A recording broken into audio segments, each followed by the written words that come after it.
අවුරුදු 5 සහ අවුරුදු 1 වයස්වල දියණියන් දෙදෙනෙකුගේ අම්මා කෙනෙක් කියලා තමයි සඳහන් කරලා තියෙන්නේ. මගේ සැමියාට අවුරුදු 35යි ව්‍යාපාරිකයෙක් කියලා සඳහන් කරලා තියෙනවා. ටිකක් ලිඛිත භාෂාවෙන් එවලා තියෙනවා. ඒ නිසා සමහර අවස්ථාවලදී ඒ විදිහට කියවුනොත් සමා වෙන්න. අපි වෙනම නිවාසයක ජීවත් වෙනවා කියලා සඳහන් කරලා තියෙනවා. මට දෙවනි දරුවා ලැබෙන්න ඉද්දී මගේ සැමියාගේ මිතුරෙක් සහ ඔහුගේ බිරිඳ නිතර අපේ ගෙදරට ආවා.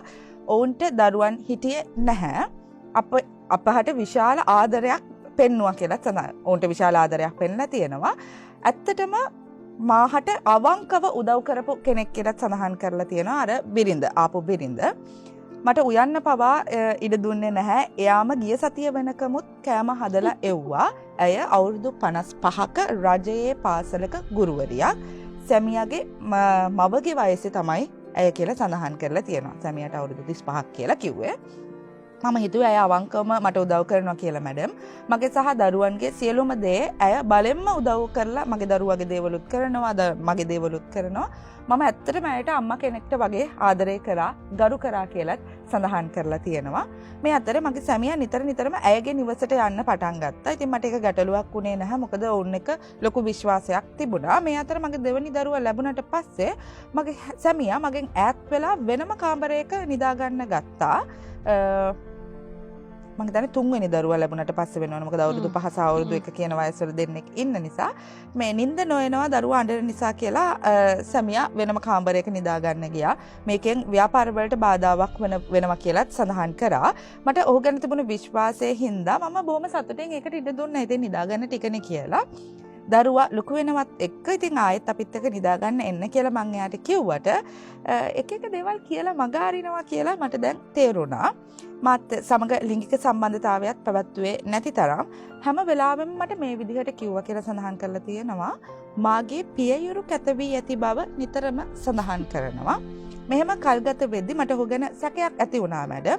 ඒ ගැන විමසුවාම ඒ සැකය මම බොරුවට මවාගත්ත එකක් කියලා තමයි කිව්වේ. ඔහු මාව දාලා මිතුරෝ එක්ක දවස් 2 3 4 විනෝද වෙන්න ගියා.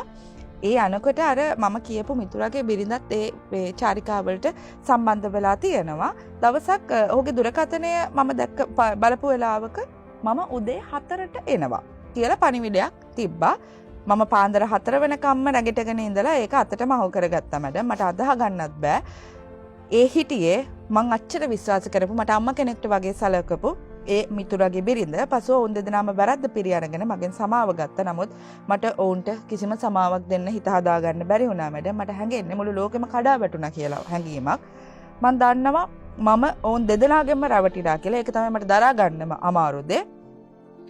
ඔවුන් බොහොම ආදරයෙන් ඉඳලා තියෙනවා. මටත් වඩා විශේෂ තැනක් මගේ ස්වාමි පුරුෂයා ඇයට ලබා දීලා තියෙනවා. මට ඒක දැන් දරා ගන්නම අමාරුයි මැඩම්.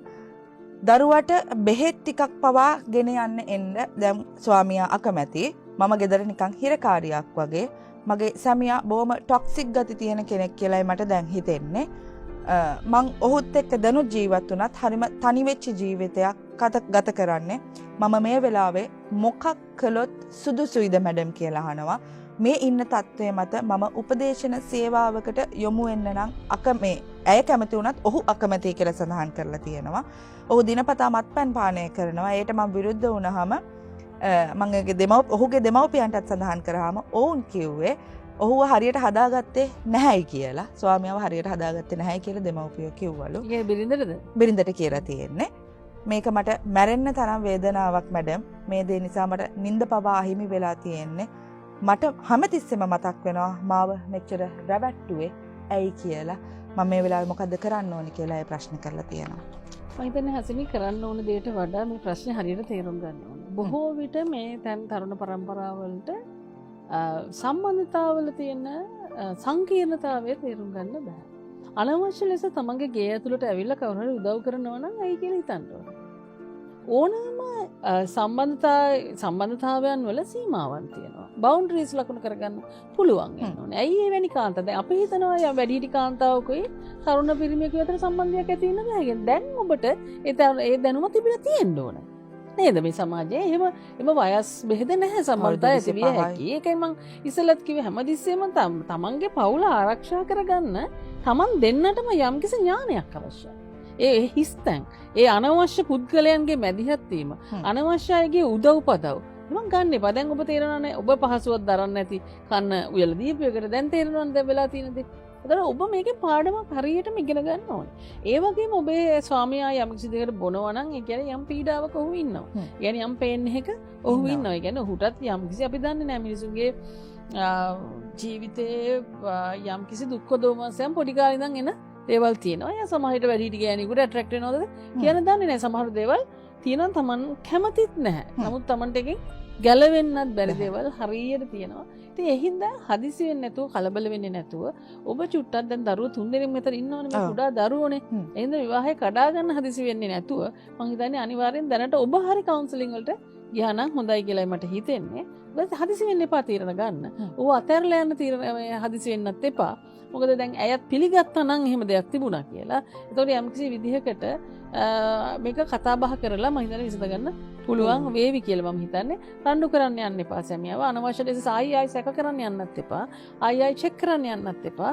ඔහුට ආදරෙන් පොඩ්ඩක් සලකලා ඔහු ගෙදර ආවට පස්සේ යම්කිසි විදිහකට ඔහුගෙන් ඔය උදව් ඔබ ඉල්ලනවානේ අරයන් මේකෙන් ළමයින්ගේ වැඩ කරන පොඩ්ඩක් ඒකිනුත් අයින් කරලා චුට්ටක් ආදරණීය ලෙස ඔහුට සලකන්න දැනට මම කියන්නේ. ඒතකොට යම්කිසි වෙලාවක ඔහුට හිතේවි ඔහුත් මේ අපේ තමන්ගේ පෞල් ජීවිතය හදාගන්න කවුන්සලින් හරි මොකක් හරි එහෙම වෘත්තීය සහායක් පතන්න අවශ්‍යයි කියලා ඉතින් ඒ වෙලාව ගන්න. මම කියන්නේ ඔබ හදිසි වෙන්න එපා, කලබල වෙන්න එපා. ලැජ්ජාවක් තියෙනවා මෙතන මතක තියාගන්න. උන්ට ලැජ්ජයි. ඕනම වෙලාවක අපි හිතනවා ඒ ලැජ්ජාවෙන් හින්දාත් කේන්ති ගන්නවා. ඒ ලැජ්ජාව වහගන්නත් කේන්ති ගන්නවා. ඒතකොට ඒ ලැජ්ජ වෙච්ච පුද්ගලයා අනිත් කෙනාගේ වැරද්දක් නිසා මෙහෙම වුණා කියලා හිතන්න පටන් ගන්නවා. එතකොට ඔබට දැනේ ලොකු අනිත් කට්ටිය ඔබට කැත වැඩක් කරා කියලා. එතන ඔබෙත් පොඩි වගකීමක් තියෙනවා. ඔබේ තේරුම් ගැනීමේ හැකියාව අඩුකම නිසා අනවශ්‍ය තරම් ගැහැණියු කෙනෙක්, පිරිමි කෙනෙක් හෝ වේවා. දැන් සරල දැනුමවල තියෙනවා හසිනේ ඉස්සර දැන් ගෙවල් වලට තරුණ ජෝඩුවක් ඉන්නකොට තව තරුණ ගෑල් ළමෙක් හෝ තරුණ පිරිමි ළමෙක් නවත්තන්නේ නැහැ. එතන ඒකට හේතු වෙනවා. කියන්නේ අපි යම් කිසි අවස්ථාවලදී වෙන සම්බන්ධතා ඇති විය හැකියි. අනවශ්‍ය ලෙස ඒ අවස්ථාව නැති වෙනකොට හැකියි හැකියි.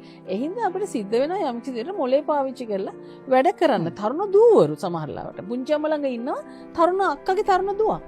එතකොට මේ තරුණ දුවක් ඉන්නකොට ඒ මහත්තයාට අවුරුදු 30ක් 35ක් වගේ නම් දුවට අවුරුදු 17ක් 18ක් වගේ මේ වගේ අය හිමින් එකට ඉන්නත් අවශ්‍ය නැහැ. සම්බන්ධ ඇති වෙන්න පුළුවන්. මොකද අර තරුණ දුවකට හරි ආසයි දෙන්න පුළුවන්. එතකොට දැන් පිරිමියා නැතත් ඒ තරුණ දුව ඇඟට එන්න පුළුවන්. ඉතින් ඒව අපි කල්පනා කරලා උනේ මන් දන්නේ සරල එදා ජනවාහරේ තීච දැනුම අපි අතරින් කවදා කෙලිහුණාද? ඒතර එහෙම පස්සේ අපි දුක් වෙනවා. මෙන්න මේ දේ වුණා මේ දේ අවස්ථාව හදලා දීලාම දුක් වෙනවා. එහෙනම් සුද්ධ වූ අපි කවුරුත් නැහැ. අපි හැමෝටම අපේ හිත වෙනස් වෙන්න පුළුවන් අවස්ථානුරූපීව ඒ එළඹෙන තත්ත්වයන් යටතේ අවස්ථාවන් යටතේ හින්දා කරුණා කරලා මොලේ ඇතුව තමන්ගේ පවුල ආරක්ෂා සහගතව තියාගන්න පුළුවන් අපසරියක් හදාගන්න මම ඇයට යෝජනා කරන්නේ.